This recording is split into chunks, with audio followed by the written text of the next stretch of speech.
Si queremos, si quisiéramos, entre todos podríamos hacer un mundo mejor porque por difícil que parezca, siendo difícil, no es imposible, se puede. Debemos intentar hacer entre todos un mundo mejor para todos. Gracias por estar ahí. Recordemos respetar el protocolo sanitario, cuidarnos nosotros es la mejor manera de cuidar a los demás. No nos descuidemos. Santiago Quintanilla es peruano, nació en Lima en 1983. Es licenciado en Artes Plásticas, especializado en grabado y magíster en Antropología Visual. Ha trabajado en su país como investigador visual para el equipo curatorial del Lugar de la Memoria, la Tolerancia y la Inclusión. Ha expuesto de modo individual y colectivo reiteradamente. Busca a través de su obra mantener fresca la memoria de lo ocurrido en Perú, para lo que recurre no solo a su propia memoria, sino también a publicaciones, archivos históricos, etc. Considera que su trabajo tiene un rol difusor y pedagógico. Le gusta pensar su obra como una puerta que abre el camino a la curiosidad y el interés por los acontecimientos del pasado. Lo entrevisté hace pocos días a Santiago Quintanilla vía Zoom, extensa entrevista que van a ver ustedes en el cuento de la buena pipa en pintura inmediatamente después de los auspiciantes con el deseo de siempre. De aquel lado, esténse bien. Las siguientes firmas auspician el cuento de la buena pipa en pintura.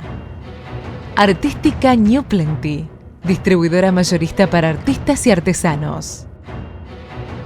San Cristóbal Seguros, tu compañía. Diego Obligado, Galería de Arte, Güemes 2255. Arblech, acompañando también el arte y la cultura. Delfín, telas de tapicería, cortinería, toldos.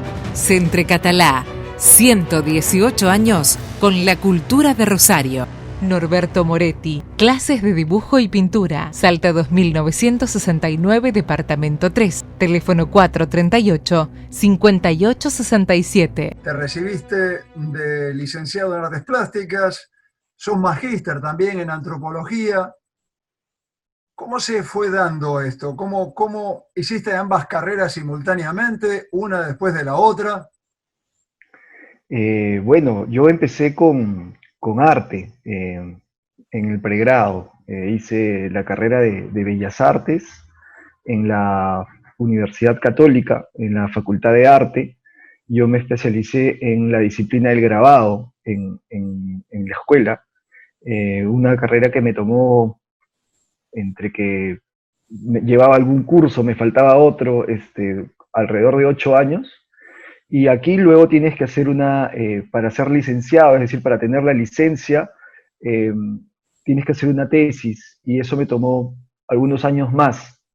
Y ya luego con la vía de hacer una investigación rigurosa en arte, que era la tesis de licenciatura, me animé a seguir estudiando y pude hacer la maestría nuevamente en la Universidad Católica de acá del Perú, en antropología visual, que era una disciplina que no conocía mucho, que me dio curiosidad y que me animé así un poco a la aventura, a meterme en esa aventura de la antropología visual, que felizmente la disfruté muchísimo. Es como un camino que uno va descubriendo. Yo, digamos, empecé cuando estaba a mitad de carrera con mucho entusiasmo por la pintura. Me fascina la pintura, me encanta la pintura, Sí. y estudié pintura un tiempo, y luego hice mi cambio al grabado. Eh, el grabado me empezó a llamar la atención por su versatilidad, porque siempre habían nuevas técnicas, nuevas maneras de abordar la imagen, y eso me pareció maravilloso. Eh, Porque además cada técnica te da un lenguaje distinto. Puede ser muy expresiva, como hacer un tallado en madera, en silografía, o puedes explorar mucho las paletas de grises, tienes el lenguaje pop propio de la serigrafía. Entonces hice un paso de la pintura al grabado y de tener una pintura como muy expresiva, luego me interesé mucho por el arte pop que me brindó la serigrafía, y lo que me brindó el grabado fue también trabajar con imágenes que ya existían, de medios de comunicación, de prensa, eh, y poco a poco me fui introduciendo en este universo de la imagen mediática, de los posibles significados que le podemos dar luego de su uso original. Y, y tenía esta curiosidad por la imagen, y un poco por casualidad o no sé, o inconscientemente se conectó con la antropología visual. No sabía muy bien de la disciplina de la antropología visual, eh, y cuando empecé el programa de maestría de la Universidad Católica en Antropología Visual, me, me sentí desubicado, bien desubicado, porque la antropología es una disciplina bastante más rigurosa que el arte, eh, y al comienzo me sentí desubicado y hasta la rechacé por un momento y luego me encontré con ella y la disfruté muchísimo. Entonces empezó esta mirar las imágenes, remirar las imágenes, tener un poquito más de base teórica para analizarlas, estudiarlas, ver cómo circulan, y fue creo que un empate o un matrimonio o un encuentro muy, muy enriquecedor para mi producción y para mi manera de vincularme a lo visual. Ese interés por la violencia, por el caos, durante los años que duró eso en Perú, ¿nació al mismo tiempo que esto entonces o ya venía de antes? Venía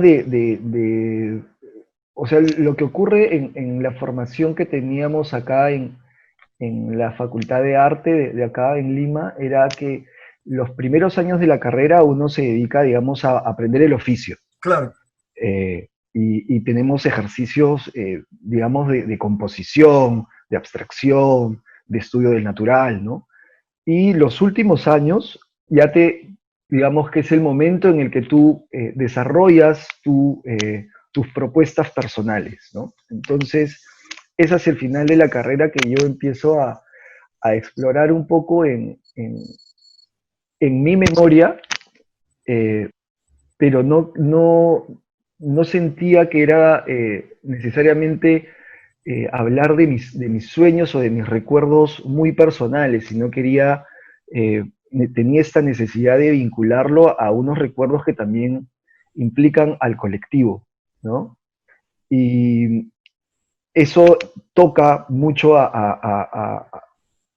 o sea, mi infancia y la manera en cómo nos relacionamos acá estaba determinada por la violencia de los años 80, y la gran crisis que sufrimos económica, social y política.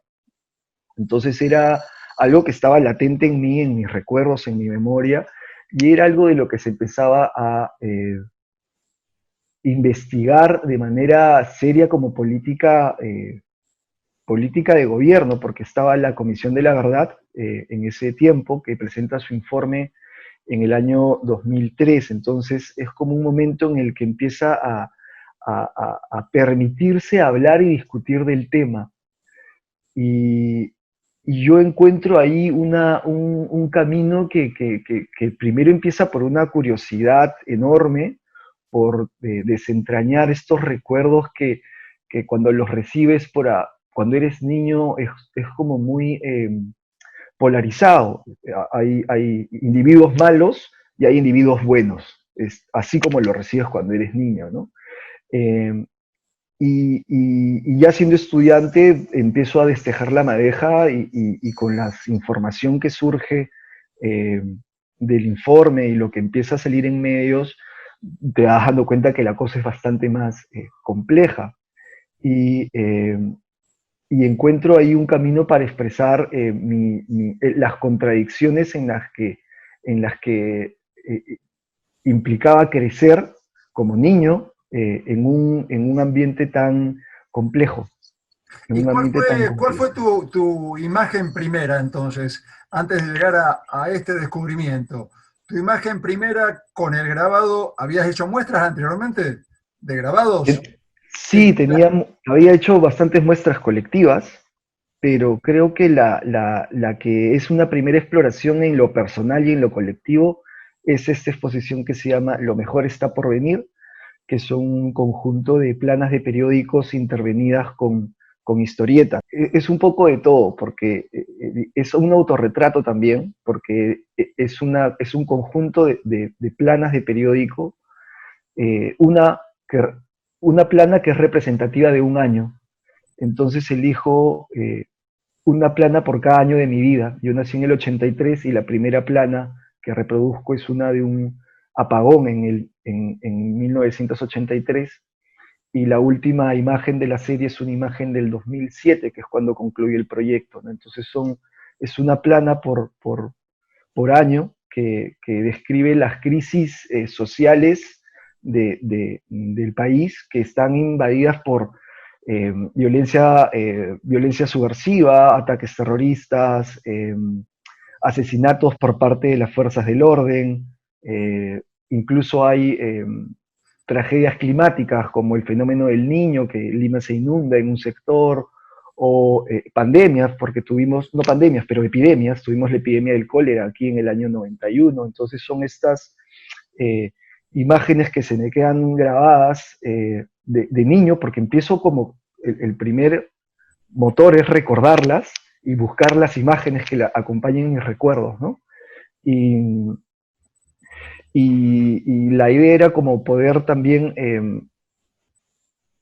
sí, socializar estos recuerdos que muchos de mis compañeros los tenían, mis compañeros me refiero a amigos de mi generación, pero que tampoco habían profundizado en ellos. Éramos todavía, acabamos de salir de la universidad, entonces era como interesante cómo enfrentar estos recuerdos, estas memorias colectivas y ver la diferencia también de cómo lo recuerdan las generaciones, porque a la exposición fueron mis profesores, fueron los amigos de mis padres, entonces era como, eran distintas maneras de acercarse a la memoria, y fue Esa interesante. memoria era una memoria solamente acudiendo al recuerdo o también implicaba una crítica, por un lado, obviamente, a lo que había ocurrido y por otra parte, a lo que se estaba, digamos, descubriendo, entre comillas, también, es decir, vos estabas satisfecho con lo que se revisaba, con el resultado, con lo que se decía y se publicaba o no. Yo estaba con, digamos, los oídos abiertos y los ojos abiertos a informarme de esto que era un tabú.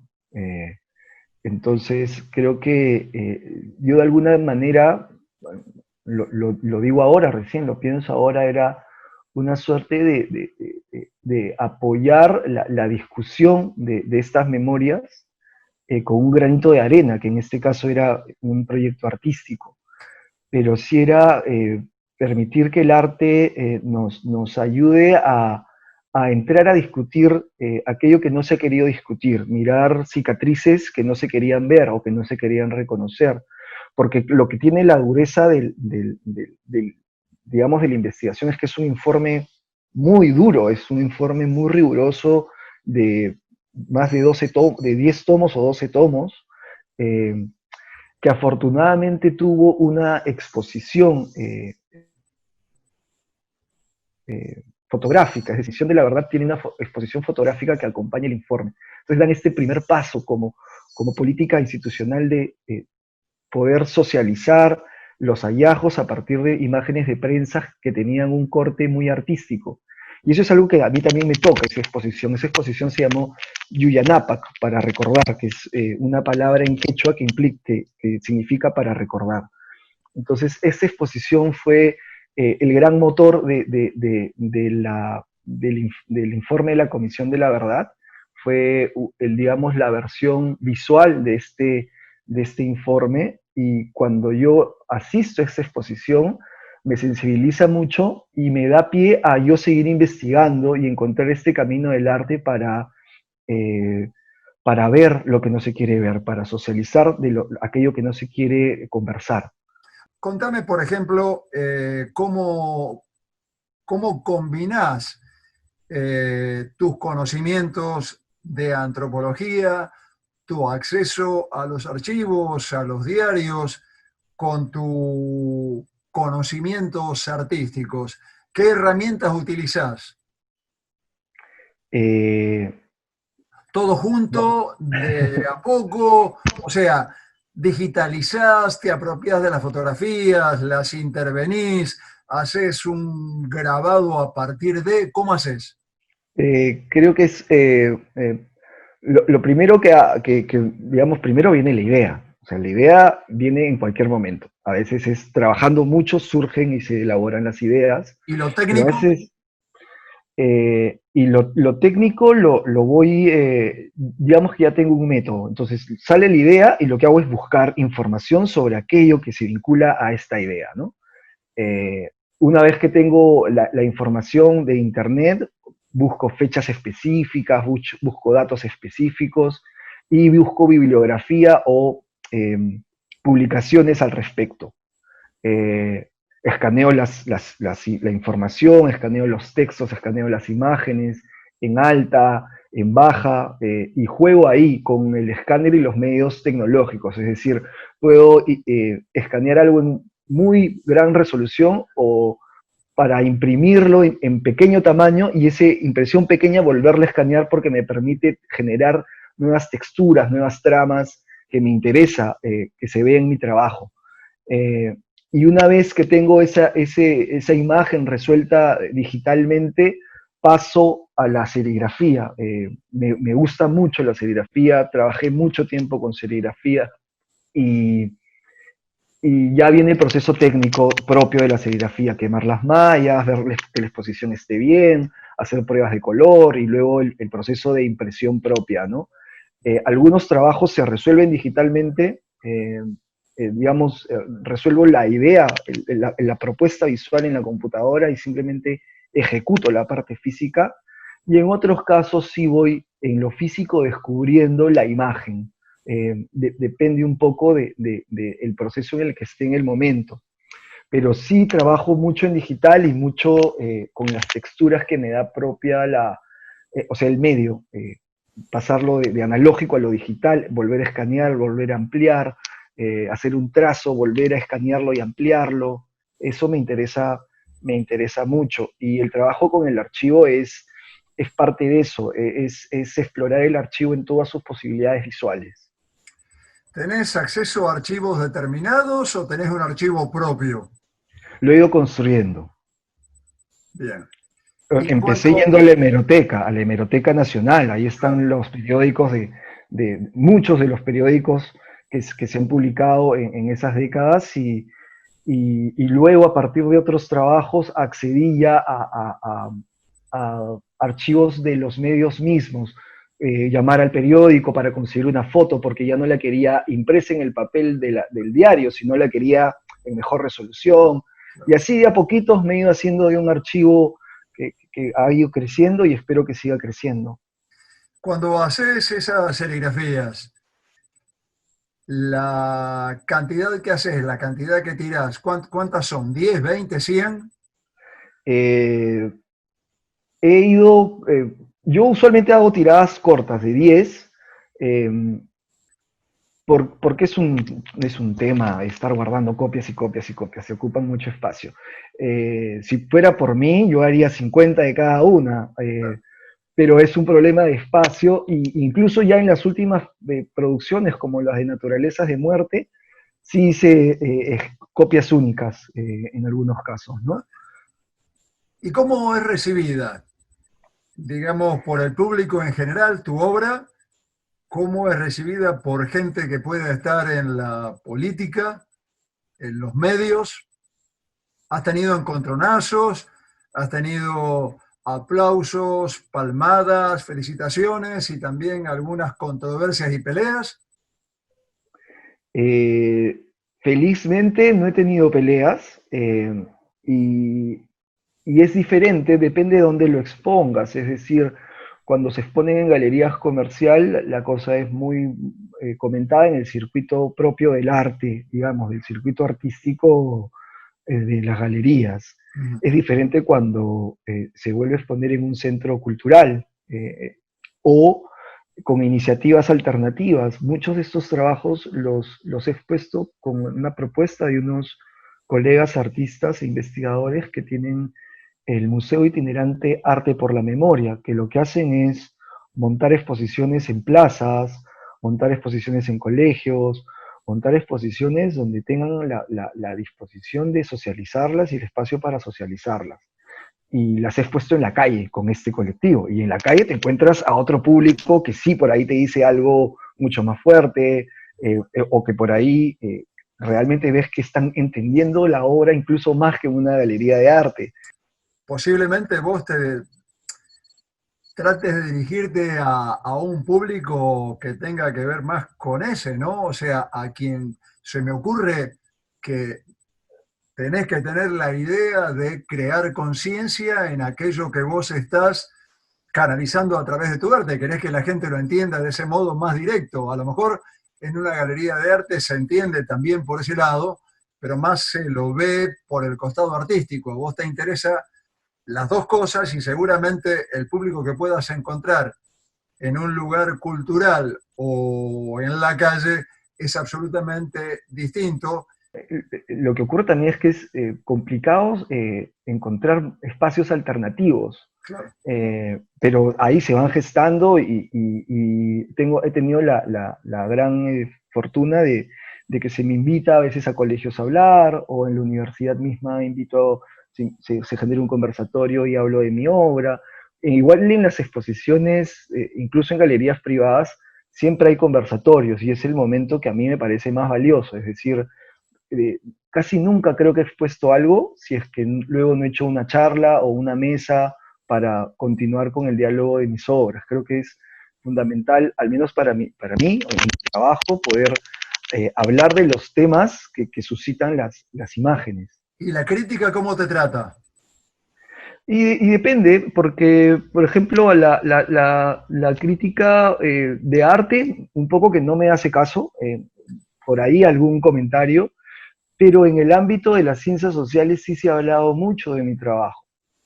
Eh, y es quizás también el que más satisfacción me da mucho más gusto leerlo en un contexto de que le da importancia a la temática también y no solamente a mi expresión, y a lo que se problematiza con mi trabajo respecto a la memoria, respecto al recuerdo, respecto a los derechos humanos. Entonces sí, encontrar estos que me hayan leído o que me hayan visto y que me hayan dado cierto reconocimiento en el ámbito de las ciencias sociales, a mí me llena de orgullo. La obra que más llamó la atención, la obra que más satisfacción te ha dado hasta ahora, ¿cuál es? A mí me gusta mucho una obra que pertenece al grupo de Naturalezas de Muerte que se llama No supimos dar la cara, que es un conjunto de 15 dibujos que son una suerte de retratos, pero que no son retratos porque todos los retratados tienen el rostro cubierto, ya sea por un antifaz, ya sea por una máscara de gas, ya sea por una capucha que cubre su identidad, y que son personajes que representan los actores del conflicto armado interno. Y en esos retratados tapados o con el rostro oculto hay policías, políticos, estudiantes, subversivos, terroristas, miembros del ejército. Y creo que ese trabajo a mí me llena de satisfacción. Creo que es un trabajo que hasta ahora le encuentro mucho poder visual y mucha reflexión en él. ¿Y la que menos entendieron o a lo que menos llegó, la que menos resultado dio? Ay, no sé, creo que también hay bastantes. Por ahí creo que varias de las de naturalezas de muerte no socializaron mucho, no tuvieron la acogida que pensé que podían tener, eh, porque son bodegones de evidencias policiales. A mí me cautivan esas imágenes, pero digamos, creo que no han tenido mucho efecto, ya sea en medios o en artículos académicos. ¿Y las onomatopeyas? En la serie de onomatopeyas circuló bastante, mejor dicho, las mostré varias veces en exposiciones de arte porque tienen ese corte más pop, entonces cautivan más al ojo, digamos, ¿no? Incluso las presenté, una de ellas las presenté en un concurso de artistas jóvenes y saqué una mención honrosa. Esas han circulado más en los ámbitos del medio artístico, creo que por esa característica. ¿Cómo definirías tu trabajo? ¿Es arte político? ¿Le pones una etiqueta? ¿No te interesa? ¿Cómo lo consideras vos? Es una buena pregunta, pero es bien compleja. La verdad que no le pongo etiquetas, pero es innegable que tiene algo de político. Entonces, digamos que se le señale como arte político tampoco me disgusta. Eh, se vincula a la memoria de todas maneras, y la memoria es una batalla política. A mí la investigación sobre la violencia política me ha llevado incluso a otras cosas, es decir, yo soy docente de arte y me ha llevado a investigar eso un poquito con mayor rigor, no solamente en el campo del arte, pero incluso el trabajo en investigación en arte de estos archivos me llevó a colaborar con el equipo curatorial del Museo del Lugar de la Memoria y la Inclusión Social, que es el Museo de la Memoria, digamos, por ponerle un nombre más común a todos, sobre la violencia política que se inauguró aquí en el 2016. Eh, y, y es un trabajo que ya es distinto, es decir, me ha llevado a compenetrarme más con el tema, a compenetrarme más con la investigación visual sobre el tema, y he tenido una participación en poner un granito de arena a que esto se discuta a nivel mucho más macro. Y lo que ocurre también cuando estás trabajando con esas imágenes es que hay un desgaste emocional, porque son imágenes que finalmente son muy duras y te terminan carcomiendo por dentro, y, y hay momentos en los que yo digo, yo paro con esto, o sea, y han habido años en los que no produzco nada vinculado al tema porque ya hay un desgaste emocional con las imágenes y con leer testimonios y todo, pero vuelve de nuevo a mí, es como, no sé, es como algo a lo que siempre regreso a veces sin querer regresar. ¿Podés vivir de esto? ¿Tenés una galería que te representa? ¿Vivís de otra cosa? Yo me he ido dedicando más a la academia. Yo soy docente en la Facultad de Arte, soy profesor auxiliar. ¿Qué cátedra? Yo dicto en la Facultad de Arte a los estudiantes de primer año. Eh, ¿Pero qué eh, materia? Dicto el curso de composición. Composición, fundamentos visuales, línea, punto, espacio, color, todo eso. O sea, Eh, de eso, digamos, vivís. Sí, claro, de eso vivo y felizmente la institución en la que trabajo, la Pontificia Universidad Católica, me permite también investigar en arte, entonces ahorita estoy haciendo una investigación de fotografía de inicios del siglo XX. O sea, digamos, este interés que comienza con la violencia política y que se va compenetrando con el archivo, me ha llevado a otros archivos de la historia que ya no tienen que ver con violencia política. Ahorita estoy investigando la fotografía en la región central andina de inicios del siglo XX. Una cosa me ha ido llevando a otra, digamos. ¿Tenés una galería que te representa? ¿La Tuve una obra? galería, sí, Sí. tuve una galería con la que trabajé como 4 o 5 años, y luego yo me fui por mi camino y coincidió con mi dedicación a la maestría. Entonces, cuando ya la maestría es muy rigurosa y muy dura, ya no hay tiempo para producir. Y un poco lo que te pide el mercado es produce más y produce más y produce más. Y Claro. mis proyectos toman mucho porque hago mucha investigación, entonces, y de pronto te demoras, o sea, de pronto estás concentrado en un proyecto que te ha tomado 2 años realizarlo, y haces la exposición, la inauguración, y en la inauguración se supone que se venden las obras, y por ahí que se vendió una y la galerista te dice, bueno, necesito que hagas otras cosas. Y tú has estado 2 años en esto y dices, wow, no, o sea, no son tiempos digamos, los tiempos del mercado no son los tiempos que yo comparto como proceso creativo y como rigor y compromiso a mi trabajo. O Estamos sea, desfasados. un cauce comercial eventualmente encontrás, pero no con mucha frecuencia.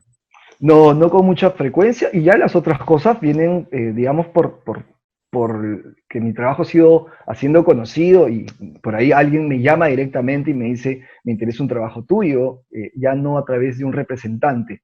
Lo del representante ya quedó atrás y la verdad es que tampoco estoy en búsqueda de representante. A mí tengo la fortuna de que el trabajo académico me da de comer y puedo dedicarme cuando Sí, quiero sí, hacer sí, arte, hacerlo con todas las libertades. sin presiones, claro. Sin presiones, con todas las libertades, sin temor a que se pueda vender o no se pueda vender, con la seriedad que yo quiero de mi obra. Yo hacía mucha... digamos que la escuela tiene cuando yo estudié, ahora ha cambiado, pero cuando yo estudié tenía un gran componente de abstracción, es decir, entender la composición a partir de la síntesis geométrica. Y luego un poquito el expresionismo, entonces tenía obras que eran un poco eso, expresionista abstracto, exploraba por ahí, quería manejar un poco mejor el color, manejar la técnica. ¿Y la imagen Y antes, gráfica, también era abstracta? Es que ahí empezó el cambio, porque con grabado hay cosas que puedes hacer en ese, hay técnicas que te lo permiten con mayor facilidad. El intaglio, por ejemplo, te permite seguir explorando este lenguaje. La colografía, o sea, construir tus propias matrices con texturas, también te lo permite. Pero ya cuando entras a la silografía tienes que aplicar síntesis gráfica, y para la serigrafía también. Entonces, digamos que ahí empecé a explorar un lenguaje más vinculado a la historieta o a la crónica, y hice, me acuerdo, una serie que me gusta mucho que se llama Acerca de Lima, que es una crónica de la ciudad, de detalles de la ciudad que caracterizan mi ciudad, pero que no son, digamos, turísticamente atractivos. Y lo hice con un lenguaje gráfico muy inspirado en el trabajo de crónicas e ilustraciones de Guadalupe Posada, el gran silógrafo mexicano, y un poco también en la nueva crónica y buen gobierno de Guamán Poma de Ayala. Era una suerte de crónica contemporánea de mi ciudad, ¿no? Era una serie de 12 silografías. Yo sigo dibujando, he reducido mi taller a lo básico, y lo básico siempre va a ser el dibujo, y para mí es pincel y tinta. Y trabajo con tinta aguada, con tinta china. Eh, el año pasado tuve una exposición muy interesante que me llamaron para producir obra en relación al autor anarquista Manuel González Prada, en la Casa de la Literatura Peruana. Y era obra que acompañaba o sea, era obra mía, visual, que acompañaba la exposición de su obra escrita. Y se vinculaba mucho a mi trabajo, porque él era un crítico de la prensa, trabajaba en la prensa, pero era crítico de la prensa, era anarquista, tenía textos sobre derechos laborales. Entonces a mí me pareció fascinante la invitación. Pude hacer obra de dibujo respecto a ello, y siempre teñido por un comentario de nuestra sociedad, ¿no? Hay mucha gente joven trabajando o de mediana edad ahora, siguen siendo vigentes e importantes los nombres como el de Decislo, por ejemplo, el de Delfín. Hay mucha gente nueva. Estos han sido olvidados, están presentes aún. No sé si Delfín vive, sé que Decislo murió, por supuesto, lamentablemente en ese accidente con la esposa, en la escalera, ¿no? Un accidente casero increíble. A Delfín le perdí el rastro, no sé si está vivo. Los conocí a ambos en una oportunidad que estuve en Lima, estuve varias veces en Lima, los entrevisté y bueno, dos personajes muy diferentes, pero también realmente al mismo tiempo excelentes artistas, ¿no? Es cada uno lo suyo. ¿Delfín vive? Sí, Delfín vive, es bastante mayor, ya no Sí, expone, sí. eh, su legado es, o sea, está. Es mucho más grande el legado de Fernando de Cislo, es un pintor muy reconocido, es un pintor de, de la escuela del expresionismo y de la abstracción. eh, es muy importante en la escuela en la que yo enseño, en el área de pintura sobre todo. Él enseñó ahí, él egresó de esta escuela, de la Universidad Católica. Por eso hay esta tradición de la síntesis geométrica y de la expresión, que ya está cambiando, digamos, porque todo tiene Bueno, su, supongo que habrá su mucha gente, además joven, que está tallando y buscando su camino. ¿Qué es lo que se ve con frecuencia en materia de arte en Perú actualmente? Arte eh, político, arte abstracto, arte figurativo, hiperrealismo, impresionismo, instalaciones, objetos. Y creo que de todo un poco, creo que justamente lo contemporáneo acá nos ha tocado con apertura. Entonces ahorita en los últimos años ha habido un rebrote de pintura muy fuerte, pintura contemporánea muy interesante.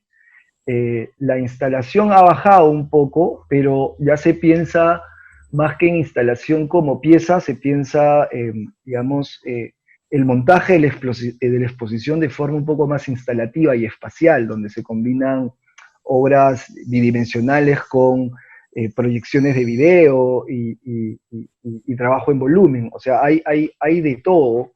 Eh, no se restringe a un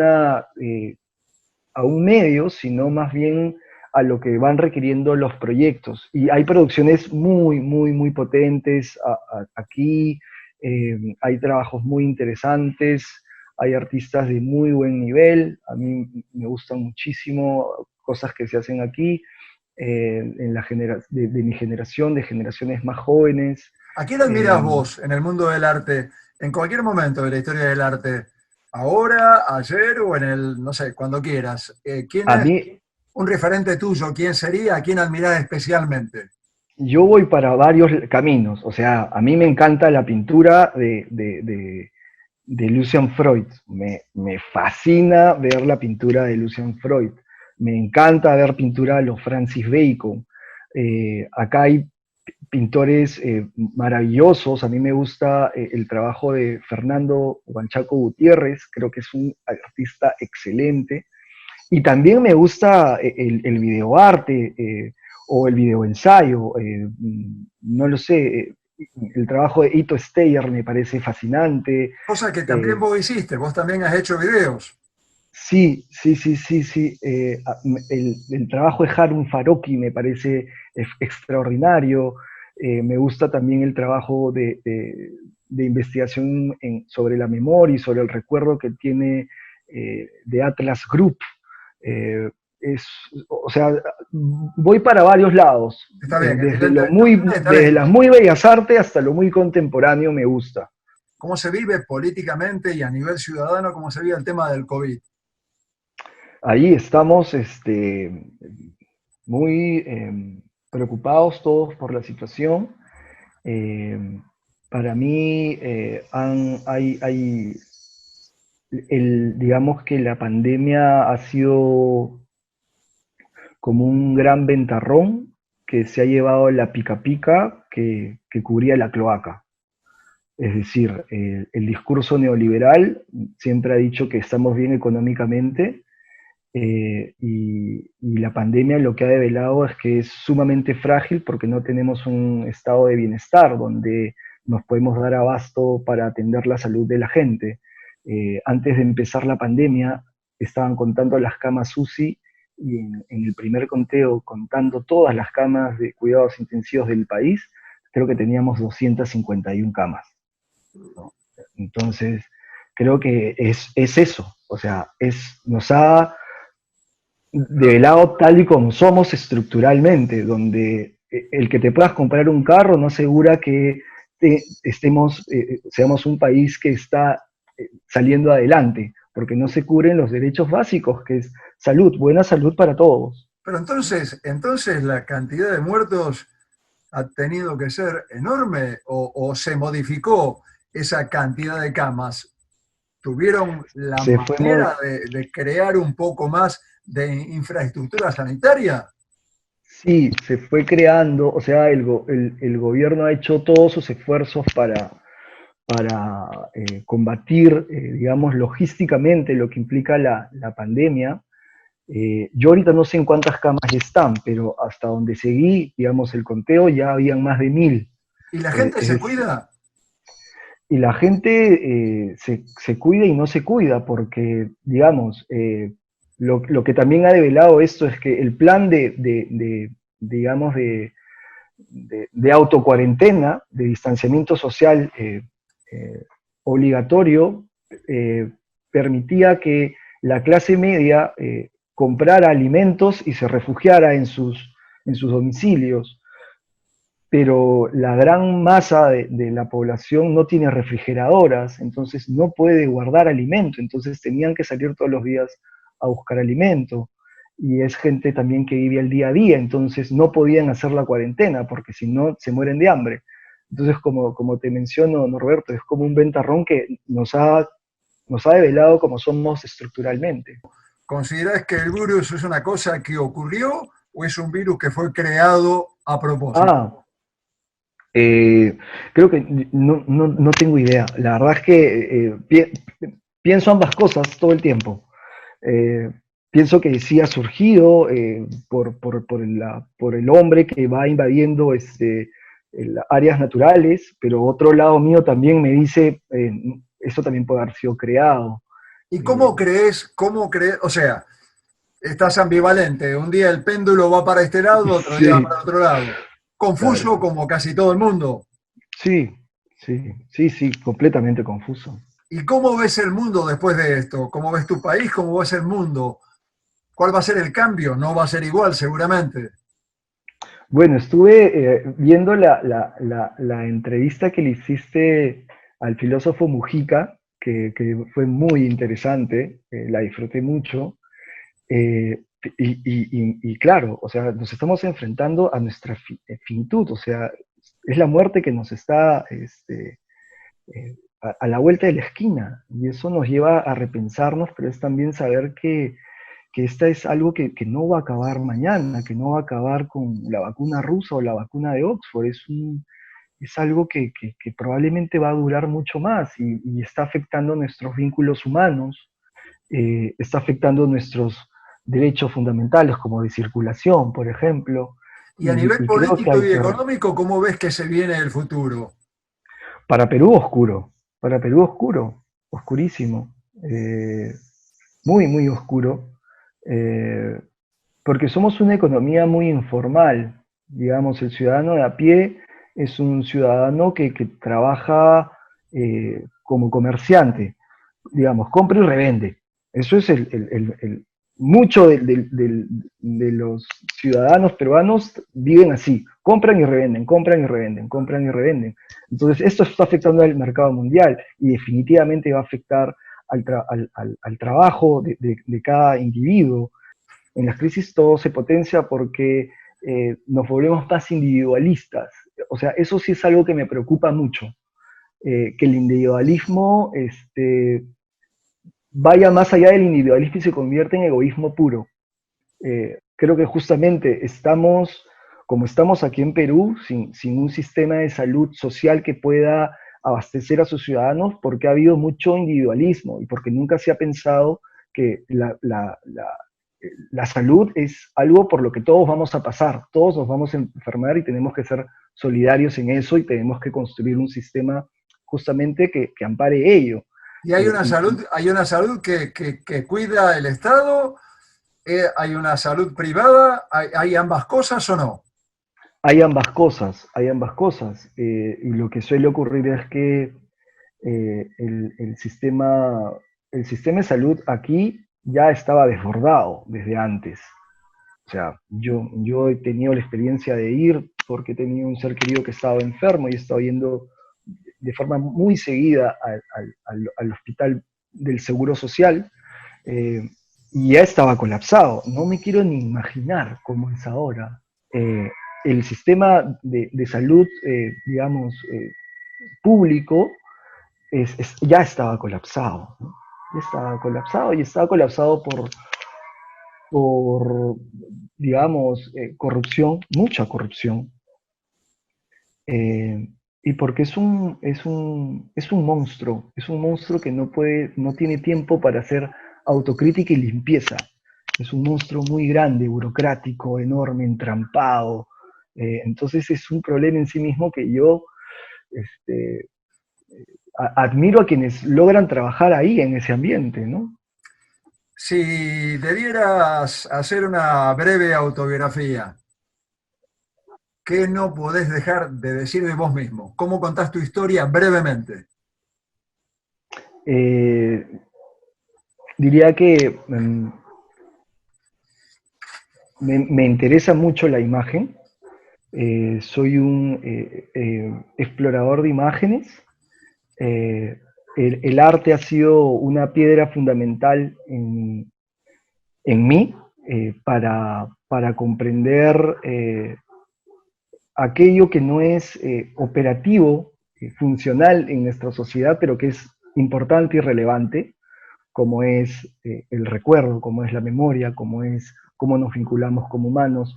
Eso me lo ha dado el arte, esa sensibilidad por fijarme en aquellas cosas que pasamos desapercibidas en el día a día porque el mercado y la cadena de producción nos dice que no veamos. Eh, y el arte es fundamental en ello. Y la imagen para mí ha sido justamente esa herramienta para poder llegar a este gran descubrimiento, poder vincularme con el universo, con el mundo. Y primero fue creándola, y luego fue investigando sobre ella. Ahora, ¿cuál sería la última palabra de tu autobiografía verbal? Trabajo. ¿Tenés alguna definición para el arte? ¿Qué es el arte? Eh, para mí son muchas cosas, pero de algo sí estoy seguro, es una pulsión creativa. O sea, es una pulsión por crear algo que no encaja con el día a día, que no encaja con la operatividad del día a día. Es una pulsión creativa. Y eso que creas es algo que te habla al corazón y te destapa algo en la cabeza también. ¿El arte puede cambiar al mundo? El arte solo, de ninguna manera. El arte nos puede ayudar a visibilizar nuestros errores, nuestros defectos, que muchas veces no los queremos ver y que creo que el mercado no quiere que veamos. El arte nos ayuda no solamente a decirlo, sino a sentir esos errores y sentir esos defectos. Y eso creo que es muy importante.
Hay un equipo que está acá, que cuando más lo necesitas, estés donde estés, vayas donde vayas, está siempre cerca tuyo.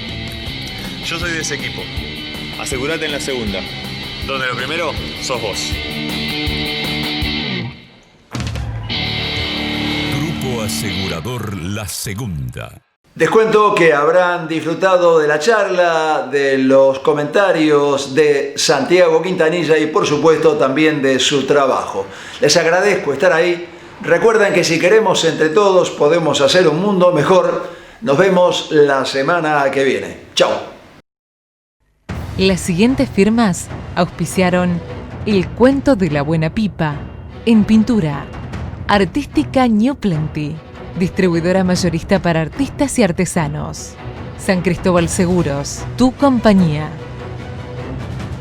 Diego Obligado, Galería de Arte, Güemes 2255. Centre Catalá, 118 años con la cultura de Rosario. Arblech, acompañando también el arte y la cultura. Norberto Moretti, clases de dibujo y pintura, Salta 2969, departamento 3, teléfono 438-5867.